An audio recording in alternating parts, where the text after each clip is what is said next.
100/120 خدا کی طرف سے دی ہوئی رہنمائی ہی صحیح ہدایت ہے۔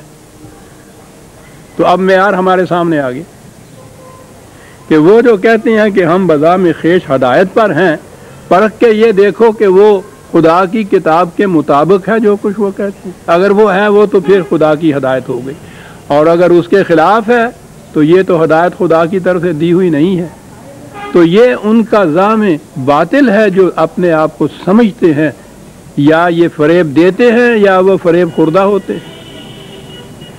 ہدایت وہی ہے ہدایت جو خدا کی طرف سے دی ہوئی ہو، اور وہ نبی اکرم صلی اللہ علیہ وسلم کے بعد قرآن کی دفعتین کے اندر محفوظ ہے۔ قرآن سے باہر خدا کی رہنمائی نہیں ہے۔ یہی ہے ٹچ سٹون، یہی ہے کسوٹی، یہی ہے معیار۔ اس ہدایت کے اوپر جو ہے وہ راستہ تو خدا کی طرف چلا جائے گا، اور جو بھی انسانوں کا وضع کردہ کوئی راستہ ہے وہ اس راستے میں روک بن کے کھڑا ہوگا تاکہ لوگ دوسرے راستوں کے اوپر نکل جائیں۔ فَأَضَلَّ أَعْمَالَهُمْ وَالَّذِينَ آمَنُوا وَعَمِلُوا الصَّالِحَاتِ وَآمَنُوا بِمَا نُزِّلَ عَلَى مُحَمَّدٍ وَهُوَ الْحَقُّ مِنْ رَبِّهِمْ كَفَّرَ عَنْهُمْ سَيِّئَاتِهِمْ وَأَصْلَحَ بَالَهُمْ۔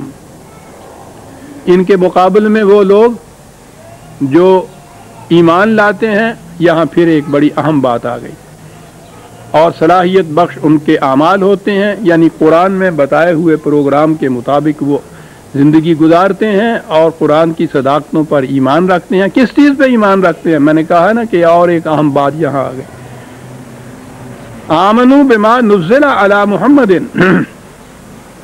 ایمان قرآن کی روح سے ایمان وہ ہے جو رسول اللہ صلی اللہ علیہ وسلم پر جو نازل ہوا، وہ تو قرآن نازل ہوا نا، جو قرآن پہ ایمان لائے۔ قرآن پر ایمان لانا جو ہے یہ شرط ہو گئی ایمان کی، یا مومن ہونے کی، یا مسلمان ہونے کی۔ اہمیت اس میں یہ ہے، آپ کہیں گے کہ یہ تو بالکل صاف بات ہے، ہر مسلمان اسے مانتا ہے، لیکن ایک تحریک ہمارے ہاں اٹھی تھی، غنیمت ہے تقسیم ہند کے بعد وہ دب گئی۔ برہمو جو سماجی اسلام جسے میں نے کہا تھا، جتنی اس قسم کی عزیزان من یہ فتنہ پرور تحریکیں اٹھی ہے،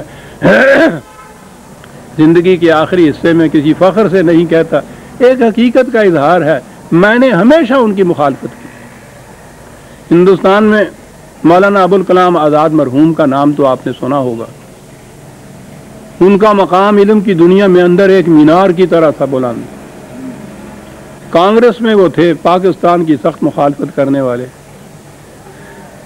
پاکستان کا دعویٰ یہ تھا کہ دین جو ہے وہ اسلامی ہے، اسلام کی بنیادوں کے اوپر ہم ایک الگ مملکت قائم کرنا چاہتے ہیں، ہندوستان میں رہتے ہوئے ہمارا دین محفوظ نہیں رہ سکتا۔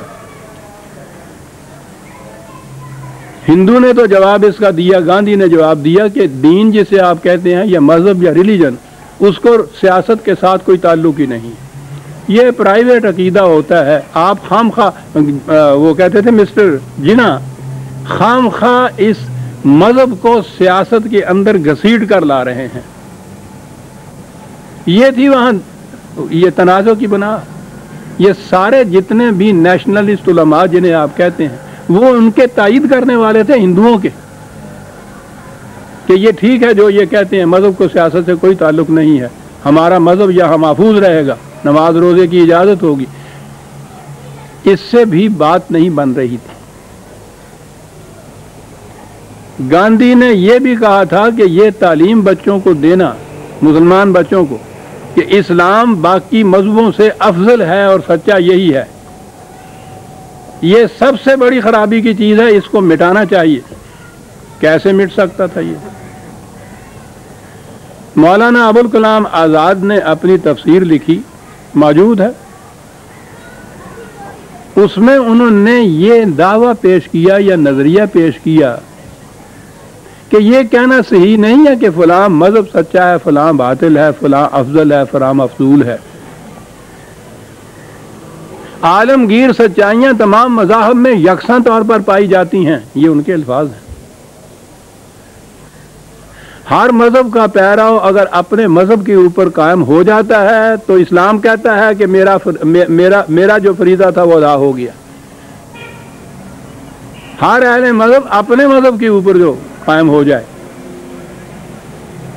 اب اسلام کا افضل ہونا یا صرف واحد سچا دین ہونا جو ہمارا دعویٰ ہے قرآن کا دعویٰ ہے، یہ باطل ہو گیا. اس نظریے سے بڑا پرچار ہوا اس نظریے کا، ان کی تفسیر عام ہوئی.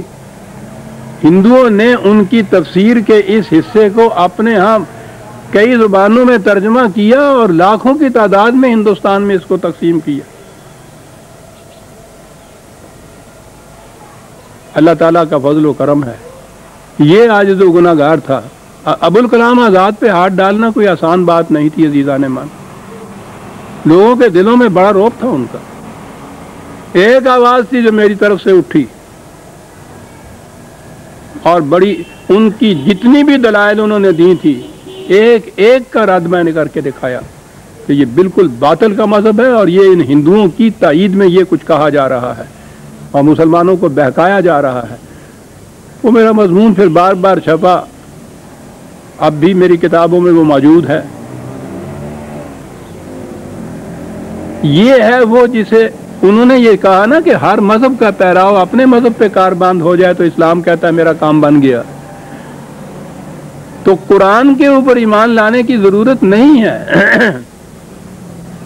اور میں نے اس لیے کہا تھا کہ یہ اہم مقام ہے. وَآمَنُوا بِمَا نُزِّلَ عَلَى محمد. مسلمان ہونے کے لیے یا ہدایت پر ہونے کے لیے جو رسول اللہ پر نازل کیا گیا ہے اس پر ایمان لانا ضروری ہے. جو اس پر ایمان نہیں لاتا وہ خدا کی ہدایت پر نہیں ہے. اس لیے اگر یہ کہا جائے کہ ہر مذہب والا اپنے اپنے مذہب کے اوپر اگر کاربند ہو جائے تو اسلام کہتا ہے میرا کام ہو گیا، بالکل باطل ہے. وہ تو بما نزل علی محمد کے اوپر ایمان لانا شرط قرار دیتا ہے ایمان کی.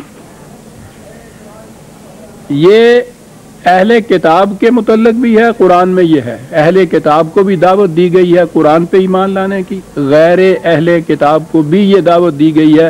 تمام دنیا کے انسانوں کو یہ دعوت دی گئی ہے، حتیٰ کہ جو ہمارے جیسے اپنے آپ کو مسلمان کہتے ہیں. آپ کو معلوم ہے نا کئی دفعہ یہ بات درس میں آ گئی، قرآن میں انہیں بھی کہا گیا ہے کہ تم بھی ایمان لاؤ اس قرآن کے اوپر. ہم سے بھی مطالبہ ہے. اور اسلام کے لیے قرآن پر ایمان لانے کا ہی مطالبہ ہے، خارج از قرآن کسی اور چیز کے اوپر ایمان لانے کا مطالبہ نہیں ہے. کہ ہدایت اسی کے اندر ہے. یہ کیوں اس کے اوپر ایمان لانا؟ وَهُوَ الْحَقُّ مِن رَبِّهِمْ. الحق دا اونلی ٹروتھ، صرف یہی صداقت ہے جو خدا کی طرف سے نازل ہوئی ہے. مہیمن ہے یہ ان تمام صداقتوں کا جو پہلے انبیاء کی طرف آتی رہیں. خدا کی طرف سے جو دین آیا ہے وہ یکساں تھا ہمیشہ، وہ کہیں باقی رہا نہیں ہے. اسی لیے قرآن نے کہا ہے کہ جو صداقتیں پہلے ہم ان انبیاء کو دیا کرتے تھے ان کی کتابوں میں ہوتی تھیں لیکن اب نہیں ہیں، وہ بھی ساری اس قرآن کے اندر آ گئیں. اور نوع انسانی کو قیامت تک کے لیے جس رہنمائی کی ضرورت ہے اس کو بھی اس کے ساتھ شامل کر کے اب دین کو مکمل کر دیا قرآن کے اندر. اب خدا کی طرف سے نازل کردہ دین صرف قرآن کے اندر ہے عزیزان مان.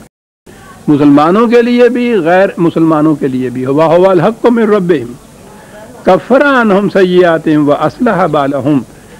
جو بھی اس قرآن کے نظام کو قائم کر کے اس کے مطابق زندگی بسر کرے گا وہ ان کی چھوٹی موٹی نافرمانیاں معاف رکھیے گا، چھوٹی موٹی تدبیری کوتاہیاں، سہو، تغافل، اس قسم کی چیزیں، یہ جو ان کے صحیح کاموں کا وزن ہوگا اس سے وہ چیزیں ازالہ ہو جائے گا ان کا.